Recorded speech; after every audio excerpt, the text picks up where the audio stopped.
ہمارے ہاں عمومی طور پہ یہ سمجھا جاتا ہے کہ یہ جو حیا اور شرم ہے یہ صرف خواتین کے لیے ہے اور مردوں پہ یہ لاگو نہیں ہے. تو اس سلسلے میں آپ فرمائیں اور یہ فرمائیں کہ یہ حیا اور شرم کن وجوہات کی وجہ سے یہ جو ہے اس کو رو بزوال آپ کہہ سکتے ہیں. بہت شکریہ غازی صاحب. بسم اللہ الرحمن الرحیم.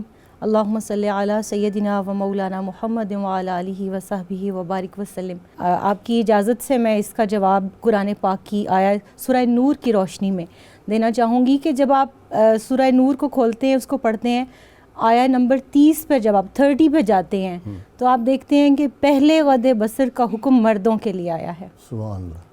آیت نمبر 31 کے اندر پھر خواتین کو مخاطب کیا گیا. قرآن پاک میں کچھ احکامات عمومی طور پر ہیں جو اجتماعی طور پر یا ایھا الذین آمنو کہہ کر مردوں اور خواتین دونوں کو ایڈریس کیا گیا ہے. مگر جب غد بصر کی بات آئی، جب حیا کی بات آئی، جب پردے کی بات آئی تو مردوں کو اپنی نگاہیں نیچی رکھنے کا حکم پہلے آیا. اب اس میں خواتین کو استثناء نہیں ہے. یہ اس کا مطلب یہ نہیں ہے کہ خواتین جو ہے وہ تو اس کو تو کہتے ہی، عورت تو کہتے ہی چھپی ہوئی چیز کو ہیں. تو حیا کا تعلق جیسے کہ دونوں شخصیات نے کہا کہ انسان کی فطری جبلت سے ہے، وہ انسان کے اندر ہے، وہ ایک ایسا خمیر ہے جس کو حیا سے گوندا گیا ہے. اب ہوتا کیا ہے، حضور اکرم صلی اللہ علیہ وسلم بندہ ڈیویٹ کیوں کرتا ہے انسان؟ مثلا ہر انسان کی فطرت میں بھی ہے، تعلیمات بھی پتہ ہیں، اور وہ لوگ جن کو ان تعلیمات کا بہت علم ہے وہ بھی اس سے ڈیویٹ کر جاتے ہیں، میں اسی وہ بھی طرح اس سے پہلو تہی کرتے ہیں. رسول کریم صلی اللہ علیہ وآلہ وسلم نے ارشاد فرمایا کہ جب کوئی بچہ پیدا ہوتا ہے تو وہ فطرت سلیمہ پر پیدا ہوتا ہے.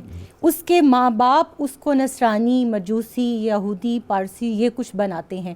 اب انوائرمنٹ کاؤنٹس اے لاٹ. جب میں ایجوکیشن سیکٹر کی بات کرتی ہوں تو میں دیکھتی ہوں کہ ماں کی گود، اس کے بعد پھر آپ کی سوسائٹی، پھر اس کے بعد آپ کا educational environment, school, college, university, پھر میڈیا. یہ جو انفلوئنس ہے، یہ ساری چیزیں ایک ایسی چکا چوند ڈیولپ کر دیتی ہیں. اقبال نے اس کے لیے کہا تھا کہ خیرہ نہ کر سکا مجھے جلوائے دانش فرنگ، سرما ہے میری آنکھ کا خاک مدینہ و نجف.